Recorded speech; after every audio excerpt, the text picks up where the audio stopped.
ছাত্রদের পাশাপাশি কুকুরদের সামলাতে হবে শিক্ষকদের। এসআইআর প্রক্রিয়ায় ব্যস্ত প্রত্যেকেই। স্কুল শিক্ষকরা তারা ক্লান্ত হয়ে পড়েছেন এসআইআর নিয়ে। এবার শিক্ষকদের দায়িত্ব আরেকটু বাড়ল। কেন দায়িত্ব বাড়ল চলুন প্রতিবেদনের মাধ্যমে জেনে নিই। সুপ্রিম কোর্টের তরফ থেকে একটি নির্দেশিকা জারি করা হয়েছে। সেখানে বলা হয়েছে ছাত্র সামলানোর পাশাপাশি স্কুল চত্বরের কুকুর সামলানোর দায়িত্ব এখন থেকে স্কুল শিক্ষকদেরকেই নিতে হবে। 7ই নভেম্বর সুপ্রিম কোর্টের রায় পরিপ্রেক্ষিতে নির্দেশ দেওয়া হয়েছে প্রত্যেক স্কুলে কুকুর সামলানোর জন্য একজন শিক্ষককে দায়িত্ব দিতে হবে। পথ কুকুর থেকে স্কুল চত্বরকে মুক্ত এবং নিরাপদ রাখার দায়িত্ব এই নোডাল শিক্ষকদের। কুকুরদের জন্য কোনো জায়গা নোংরা বা অপরিষ্কার হলে তাদেরকেই দায়িত্ব নিতে হবে, অর্থাৎ শিক্ষকদের দায়িত্ব নিতে হবে। পুরসভা বা পঞ্চায়েতের সঙ্গে যোগাযোগ রেখে শিক্ষকদেরকে কাজ করে যেতে হবে। শিক্ষা কমিশনারের তরফে সুপ্রিম কোর্টের বার্তা ডিআইদের মাধ্যমে পৌঁছে গিয়েছে স্কুলে স্কুলে।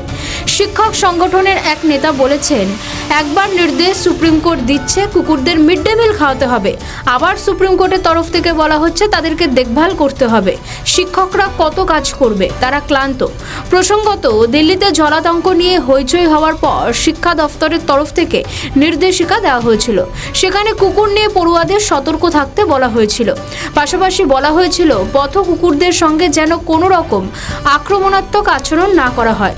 এই অবস্থায় প্রধান শিক্ষকদের একটি সংগঠন প্রাক্তন কেন্দ্রীয় মন্ত্রী মানেকা গান্ধীকে চিঠি লিখে জানায়, পড়ুয়াদের মধ্যে ছোট থেকে পশুদের প্রতি সহমর্মিতা তৈরির অন্তরায় হয়ে উঠবে এই নির্দেশ।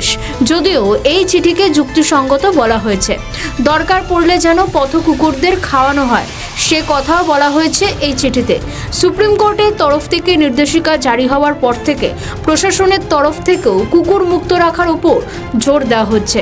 পাশাপাশি পশুপ্রেমীরা এই নির্দেশকে সাধুবাদ জানাচ্ছেন।